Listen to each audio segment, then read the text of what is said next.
গল্পের দুনিয়া চ্যানেলে আজ আপনারা শুনতে চলেছেন সত্যজিৎ রায়ের ফেলুদার গোয়েন্দাগিরি। রাজেনবাবুকে রোজ বিকেলে মেলে আসতে দেখি। মাথার চুল সব পাকা, গায়ের রং ফর্সা, মুখের ভাব হাসি খুশি। পুরনো নেপালি আর তিব্বতী জিনিস টিনেসের আর দোকানের আছে, সেটা কিছুক্ষণ কাটিয়ে বাইরে এসে বেঞ্চিতে অন্ধকারটার মতো বসে সন্ধে হব হলে জলাপাহাড়ের বাড়ি ফিরে যান। আমি আবার একদিন ওর পেছন পেছন গিয়ে ওর বাড়িটা দেখে এসেছি। গেটের কাছাকাছি যখন পৌঁছেছি, হঠাৎ আমার দিকে ফিরে জিজ্ঞাসা করলেন, কে হে তুমি পিছু নিয়েছ? আমি বললাম, আমার নাম তপেশ রঞ্জন বোস। তবে এই নাও লজেন্সুস বলে পকেট থেকে সত্যিই একটা লেমন ড্রপ বের করে আমাকে দিলেন, আর দিয়ে বললেন, একদিন সকাল সকাল এসো, আমার বাড়িতে অনেক মুখোশ আছে, দেখাবো। সেই রাজেনবাবুর যে এমন বিপদ ঘটতে পারে তা কেউ বিশ্বাস করবে? ফেলুদাকে কথাটা বলতেই সে খ্যাক করে উঠল। পাকামো করিস নে, কার কীভাবে বিপদ ঘটবে না ঘটবে সেটা কি মানুষকে দেখলে বোঝা যায়? আমি দস্তুর মতো রেগে গেলাম। বারে, রাজেনবাবু যে ভালো লোক সেটা বুঝি দেখলে বোঝা যায় না? তুমি তো ওকে দেখোইনি, দার্জিলিংয়ে এসে অবধি তো তুমি বাড়ি থেকেই বেরোওনি। রাজেনবাবু নেপালি বস্তিতে গিয়ে গরিবদের কত সেবা করেছেন জানো? আচ্ছা বেশ বেশ, এখন বিপদটা কি তাই শুনি। আর তুই তো কচি খোকা, সে বিপদের কথা তুই জানলে কি করে? কচি খোকা অবশ্য আমি মোটেই না, কারণ আমার বয়স 13.5 বছর। ফেলুদার বয়স আমার ঠিক ডবল। সত্যিই বললে কি ব্যাপারটা আমার জানার কথা নয়। মেলে বেঞ্চিতে বসেছিলাম, আজ রবিবার, ব্যান্ড বাজবে তাই শুনবো বলে আমার পাশে বসেছিলেন তিনকড়িবাবু। তিনি রাজেনবাবুর ঘর ভাড়া নিয়ে দার্জিলিংয়ে গরমের ছুটি কাটাতে এসেছেন। তিনকড়িবাবু আনন্দবাজার পড়ছিলেন, আর আমি কোনো রকমের উকিঝুঁকি মেরে ফুটবলের খবরটা দেখার চেষ্টা করছিলাম। এমন সময় হাঁপাতে হাঁপাতে ফ্যাকাশে মুখ করে রাজেনবাবু এসে ধপ করে তিনকড়িবাবুর পাশে বসে গায়ের চাদরটা দিয়ে কপালের ঘাম মুছতে শুরু করলেন। তিনকড়িবাবু কাগজ বন্ধ করে বললেন, কি হলো, চড়াই উঠে এলে নাকি? রাজেনবাবু গলা নামিয়ে বললে, আরে না মশাই, এক ইনক্রেডিবল ব্যাপার। ইনক্রেডিবল কথাটার মানে আমার জানা ছিল, ফেলুদা ওটা প্রায় ব্যবহার করে, ওর মানে অবিশ্বাস্য। তিনকড়িবাবু বললেন, কি ব্যাপার?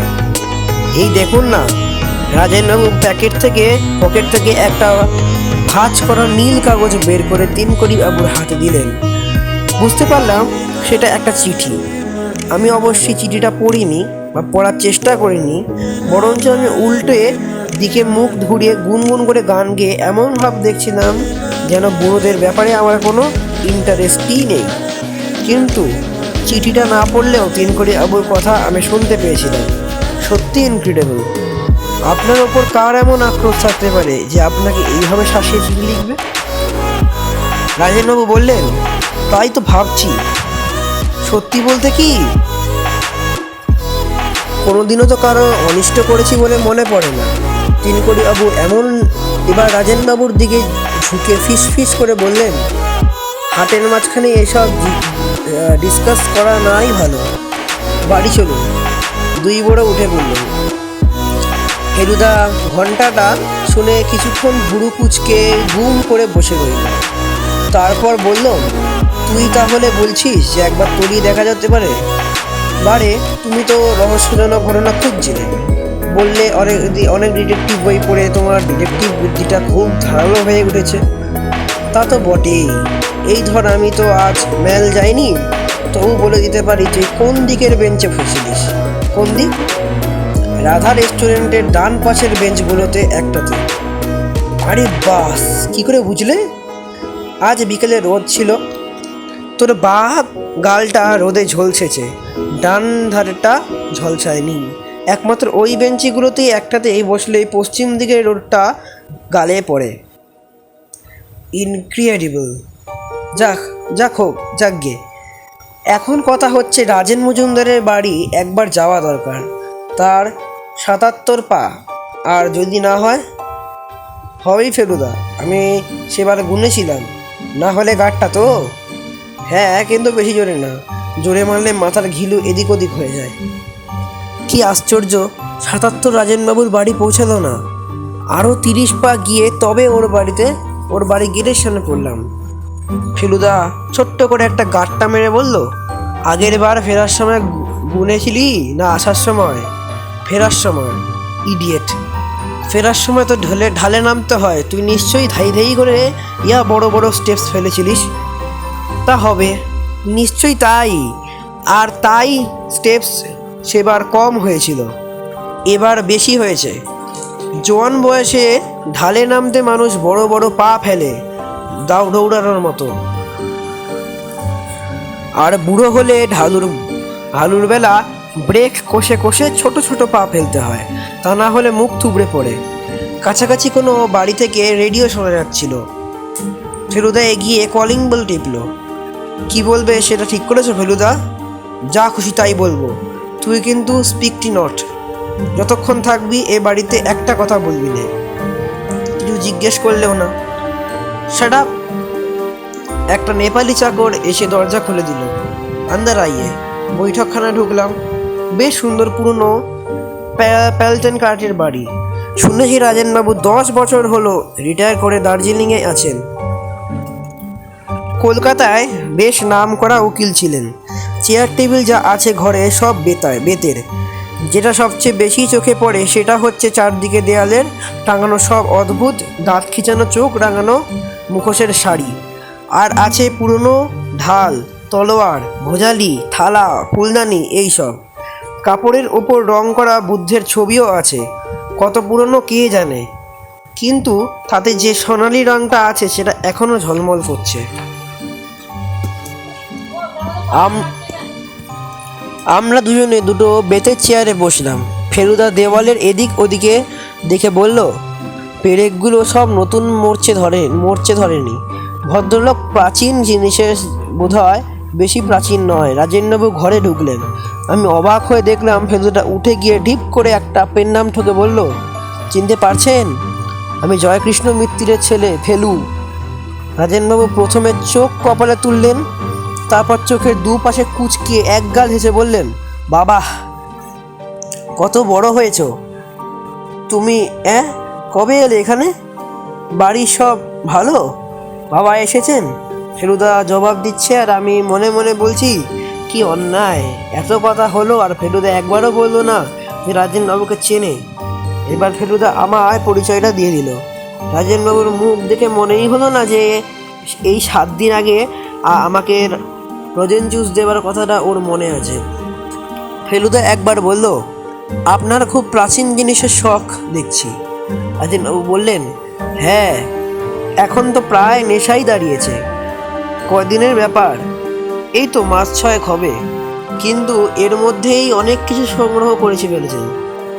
ফেলুদা এবার একটা গলা খাকরানি দিয়ে আমার কাছে থেকে শোনা ঘটনাগুলি শুনিয়ে বলল, আপনি আমার বাবার মামলার ব্যাপার যেভাবে সাহায্য করেছিলেন, তার প্রতিদানে আপনার এই বিপদে যদি কিছু সাহায্য করতে পারি। রাজেনবাবু ভাব দেখে মনে হলো তিনি সাহায্য পেলে খুশিই হবেন, কিন্তু তিনি কিছু বলবার আগেই 3 বাবু ঘরে ঢুকলেন। হ্যাঁ, হাঁপানোর বহর দেখে মনে হলো বোধহয় বেরিয়ে ফিরলেন। রাজেনবাবু আমাদের সঙ্গে ভদ্রলোকের আলাপ করিয়ে দিয়ে বললেন, আমার বিশেষ বন্ধু অ্যাডভোকেট জ্ঞানেশ সেন হচ্ছেন 3 বাবুর প্রতিবেশী। আমি ঘর ভাড়া দেবো শুনে জ্ঞানেশই ওকে সাজেস্ট করে আমার এখানে আসতে বলেছে। গোড়ায় উনি হোটেলের কথা ভাবছিলেন। 3 বাবু হেসে বললেন, আমার ভয় ছিল আমার এই চুরুটের বাতিটা নিয়ে। এমন হতে পারে রাজেনবাবু হয়তো চুরুটের গন্ধ সহ্য করতে পারেন না, তাই সেটা আমি আমার প্রথম চিঠিতেই লিখে জানিয়ে দিয়েছিলাম। ফেলুদা বলল, আপনি কি বায়ু পরিবর্তনের জন্য এসেছেন? তা বটে, তবে বায়ুর অভাবটাই যেন লক্ষ্য করছি বেশি। পাহাড়ে ঠান্ডাটা আর একটু বেশি এক্সপেক্ট করে লোক। ফেলুদা হঠাৎ বলল, আপনার বোধহয় গান বাজানোর শখ। 3 বাবু অবাক হাসি হেসে বললেন, সেটা জানলে কি করে? আপনি যখন কথা বলছেন তখন লক্ষ্য করছি যে লাঠির ওপরে রাখা আপনার ডান হাতের তর্জনীটা রেডিওর সঙ্গে তাল রেখে যাচ্ছে। রাজেনবাবু হাসতে হাসতে বললেন, মোক্ষম ধরেছ, উনি ভালো শ্যামাসঙ্গীত গাইতে পারেন। ফেলুদা এবার চিঠিটা হাতের কাছে আছে? রাজেনবাবু বললেন, হাতের কাছে কেন, একেবারে বুকের কাছে। রাজেনবাবু কোটের বুক পকেট থেকে চিঠিটা বার করে ফেলুদাকে দিলেন। এইবার সেটা দেখার সুযোগ পেলাম। হাতে লেখা চিঠি নয়, নানান জায়গা থেকে ছাপা বাংলা কথা কেটে কেটে আঠা দিয়ে জুড়ে চিঠিটা লেখা হয়েছে। যা লেখা হয়েছে তা হলো এই: তোমার অন্যায়ের শাস্তি ভোগ করিতে প্রস্তুত হও। ফেলুদা বলল, এ চিঠি কি ডাকে এসেছে? রাজেনবাবু বললেন, হ্যাঁ, লোকাল ডাকে বলা বাহুল্য। দুঃখের বিষয়ে খামটা ফেলে দিয়েছি। দার্জিলিংয়েরই পোস্টমার্ক ছিল, ঠিকানাটাও ছাপা বাংলা কথা কেটে কেটে লেখা। আপনার নিজের কাউকে সন্দেহ হয়? কি আর বলবো বলো, কোনোদিন কারোর প্রতি কোনো অন্যায় বা অবিচার করেছি বলে তো মনে পড়ে না। আপনারা বাড়িতে যাতায়াত করেন এমন কয়েকজনের নাম বলতে পারেন? খুব সহজ, আমি লোকজনের সঙ্গে মিশি কমই। ডাক্তার ফণি মিত্তির আসেন অসুখ বিসুখ হলে। কেমন লোক বলে মনে হয়? ডাক্তার হিসেবে বোধ হয় সাধারণ স্তরেরই, তবে তাতে আমার আসে যায় না, কারণ আমার ব্যারামও সাধারণ। সর্দি জ্বর ছাড়া আর কিছুই হয়নি দার্জিলিংয়ে এসে অবধি, তাই ভালো ডাক্তারের প্রয়োজন হয় না। চিকিৎসা করায় পয়সা নেন, তা নেন বই কি, আর আমরাও তা পয়সার অভাব নেই। মিথ্যে অবলিগেশন যাই কেন। আর কে আসেন? সম্প্রতি মিস্টার ঘোষাল বলে এক ভদ্রলোক যাতায়াত। এই দেখো। দরজার দিকে ফিরে দেখি একটি ফর্সা মাঝারি হাইটের স্যুট পরা ভদ্রলোক হাসি মুখে ঘরে ঢুকছেন। আমার নাম শুনলাম বলে মনে হলো যেন। রাজেনবাবু বললেন, এইমাত্র আপনার নাম করা হয়েছে। আপনারও আমার মতো পুরনো জিনিসের শখ, সেটাই এই ছেলেটিকে বলে যাচ্ছিলাম। আপনার সঙ্গে আলাপ করিয়ে দিই। নমস্কার পর মিস্টার ঘোষাল, পুরনো নাম অবনীমোহন ঘোষাল। রাজেনবাবুকে বললেন, আপনার আজ দোকানে দেখলুম না, তাই একবার ভাবলুম খোঁজ নিয়ে যাই। রাজেনবাবু বললেন, না, আজ শরীরটা ভালো ছিল না। বুঝলাম রাজেনবাবু চিঠিটার কথা মিস্টার ঘোষালকে বলতে চান না। ফেলুদা মিস্টার ঘোষাল আসার সঙ্গে চিঠিটা হাতে তেলের মধ্যে লুকিয়ে ফেলেছে। ঘোষাল বললেন, আপনি ব্যস্ত থাকলে আজ বরং আসলে আপনার ওই তিব্বতী ঘণ্টাটা একবার দেখতে ইচ্ছা ছিল। রাজেনবাবু বললেন, সে তো খুব সহজ ব্যাপার, হাতের কাছেই আছে। রাজেনবাবু ঘণ্টা আনতে পাশের ঘরে চলে গেলেন। ফেলুদা ঘোষালকে জিজ্ঞাসা করলো, আপনি কি এখানেই থাকেন? ভদ্রলোক দেয়াল থেকে একটা ভোজনী নামিয়ে সেটা দেখতে দেখতে বললেন, আমি কখনো এই জায়গায় বেশি দিন থাকি না।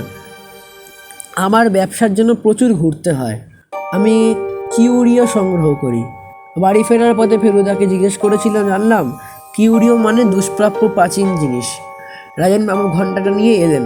দারুণ দেখতে জিনিসটা, আর তার উপরে লাল নীল সব পাথর বসানো। অবনীবাবু চোখ টোক কুচকে বেশ অনেকক্ষণ ধরে ঘণ্টাটা এদিক ওদিক ঘুরিয়ে ফিরিয়ে দেখলেন। রাজেনবাবু বললেন, কি মনে হয়? সত্যি দাম মেরেছেন, একেবারে খাঁটি পুরনো জিনিস। আপনি বললে আমার আর কোনো সন্দেহই থাকে না। দোকানদার বলে এটা নাকি একেবারে খেদ লামার প্রাসাদের জিনিস। কিছুই আশ্চর্য না। আপনি বোধহয় এটা হাতছাড়া করতে রাজি নন, মানে ভালো দাম পেলেও। আমি মিষ্টি করে হেসে ঘাড় নাড়তে নাড়তে বললেন, ব্যাপারটা কি জানেন, শখের জিনিস ভালোবেসে কিনেছি, সেটাকে বেচে লাভ করবো, এমন কি কেনা দরেও বেচবো, এই ইচ্ছা আমার নেই। অবনীবাবু ঘণ্টাটা ফিরিয়ে দিয়ে বললেন, আজ আসি, কাল আশা করি বাড়াতে পারবেন একবার। রাজেনবাবু বললেন, ইচ্ছে তো আছে। অবনীবাবু বেরিয়ে খাওয়া দাওয়ার পর ফেলুদা রাজেনবাবুকে বলল, কটা দিন একটু না বেরিয়ে সাবধানে থাকা উচিত নয় কি? সেটাই বোধহয় ঠিক, কিন্তু মুশকিল কি জানেন, সেই চিঠির ব্যাপারটা এতই অবিশ্বাস্য যে এটাকে ঠিক যেন সিরিয়াসলি নিতেই পারছি না। মনে হচ্ছে এটা যেন কেউ ঠাট্টা, যাকে বলে প্র্যাকটিক্যাল জোক। যতদিন না সেটা সম্বন্ধে ডেফিনেট হওয়া যাচ্ছে ততদিন বাড়িতেই থাকুক না। আপনার নেপালি চাকরটা কতদিনের? একেবারে গোড়া থেকেই আছে, কমপ্লিটলি রিলায়েবল। ফেলুদা এবার তিন গরিব বাবুর দিকে ফিরে বললেন, আপনি কি বেশিরভাগ সময় বাড়িতেই থাকেন? সকাল বিকেল ঘন্টাখানেক একটু এদিক ওদিক ঘুরে আসি আর কি, কিন্তু বিপদ যদি ঘটেই। আমি বুড়ো মানুষ, খুব বেশি কিছু করতে পারি কি? আমার বয়স হলো 64, রাজেনবাবুর চেয়ে 1 বছর কম। রাজেনবাবু বললেন, উনি চেঞ্জ এসেছেন, ওকে আর বাড়িতে বন্দি করে রাখার ফন্দি করছো কেন তোমরা? আমি থাকবো, আমার চাকর থাকবে, এই যথেষ্ট। তোমরাও চাও তো দুবেলা খোঁজ খবর নিয়ে যেও। বেশ, তাই হবে। ফেলুদা দেখা দেখে আমিও উঠে পড়লাম। আমরা যেখানে বসেছিলাম তার উল্টো দিকেই একটা ফায়ারপ্লেসের উপরেই একটা তাক, আর সেই তাকের উপর 3টে ফ্রেমে বাঁধানো ছবি। ফেলুদা ছবিগুলোর দিকে এগিয়ে গেল।